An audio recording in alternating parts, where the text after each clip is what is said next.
नमस्कार, आप देख रहे हैं हिंद आवाज मीडिया और मैं हूं आपके साथ वैशाली। आइए रुक करते हैं आज की खास खबर पर। सोशल मीडिया पर चमके अखाड़े से निकाले गए। कौन है आईआईटी बाबा?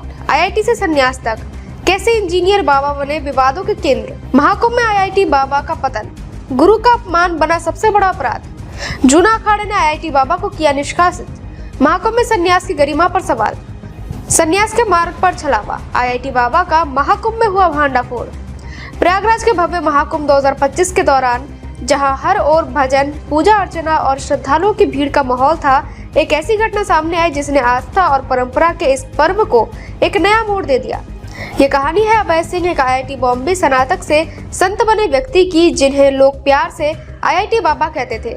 उनकी यात्रा जो आधुनिकता और आध्यात्मिकता के संगम का प्रतीक बनी, अचानक विवादों में घिर गई। जूना अखाड़े ने उन्हें अपनी पवित्र परंपरा से बाहर निकाल दिया और ये घटना महाकुंभ में चर्चा का विषय बन गई है। आईआईटी बाबा का उदय। अभय सिंह एक असाधारण व्यक्तित्व थे। आईआईटी बॉम्बे से एयरोस्पेस इंजीनियरिंग की पढ़ाई पूरी करने के बाद उन्होंने भौतिक सुख सुविधाओं को त्याग कर संन्यास का मार्ग अपनाया। उनकी यह यात्रा जितनी असामान्य थी, उतनी ही प्रेरणादायक भी। सोशल मीडिया पर उनकी गूंज सुनाई दी और जल्द ही उनके फॉलोअर्स की संख्या लाखों में पहुंच गई।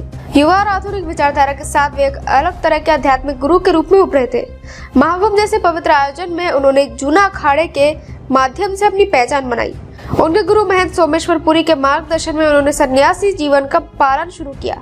लेकिन जैसे जैसे उनका प्रभाव बढ़ता गया, अखाड़े के भीतर तनाव पनपने लगा। परंपरा का उल्लंघन। अखाड़े की शांति तब भंग हुई जब यह आरोप सामने आया कि अभय सिंह ने अपने गुरु महंत सोमेश्वर पुरी के खिलाफ अपमानजनक भाषा का प्रयोग किया। गुरु शिष्य परंपरा में ये सबसे बड़ा अपराध माना जाता है। जूना अखाड़े के सचिव महंत डॉक्टर करणपुरी महाराज ने इस विषय पर कड़ी प्रतिक्रिया दी। उन्होंने कहा, वह केवल एक आवारा व्यक्ति था, साधु नहीं। वह जहाँ था रुकता, खाता और अखाड़े को बदनाम करता। ऐसे व्यक्ति का हमारे बीच कोई स्थान नहीं।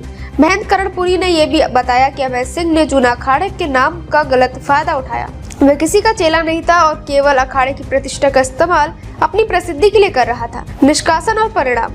अखाड़े ने कड़ा कदम उठाते हुए अभय सिंह को अपनी परंपरा से निष्कासित कर दिया।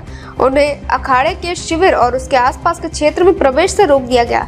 जूना अखाड़े के संरक्षक महंत हरिगिरी ने कहा, हमारी परंपराओं में गुरु की प्रति निष्ठा और अनुशासन का पालन अनिवार्य है।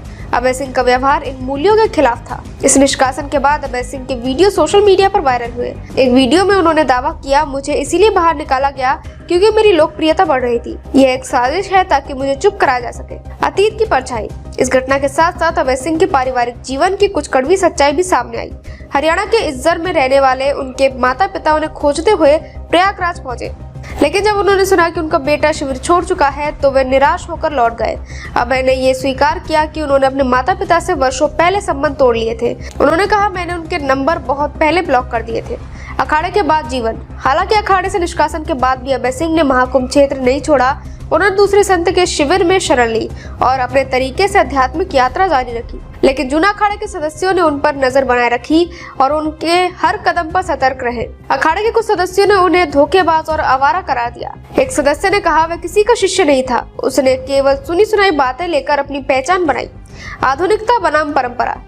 ये घटना केवल एक साधु के निष्कासन की कहानी नहीं है, बल्कि आध्यात्मिकता की बदलती परिभाषा और डिजिटल युग के प्रभाव पर एक बहस भी छेड़ती है। अभय सिंह, जो आधुनिक शिक्षा और सोशल मीडिया का सहारा लेकर एक नई तरह की आध्यात्मिक छवि बन रहे थे, ने परंपरागत अखाड़े के अनुशासन के साथ तालमेल नहीं बिठा पाए। उनके समर्थकों ने उन्हें एक क्रांतिकारी और नई सोच का प्रतीक बताया, जबकि आलोचकों ने उन्हें परंपराओं का अपमान करने वाला करार दिया। ये पूरी घटना ये सवाल खड़ा करती है कि क्या आध्यात्मिकता और आधुनिकता के बीच तालमेल संभव है। महाकुंभ की चहल पहल के बीच आईआईटी बाबा की यह कहानी एक सबक बनकर उभरी। ये गुरु शिष्य परंपरा की महत्वता और अनुशासन के महत्व को उजागर करती है। ये देखना बाकी है कि अभय सिंह की यात्रा उन्हें पुनः सम्मान दिलाएगी या वे विवादों में ही फंसे रहेंगे।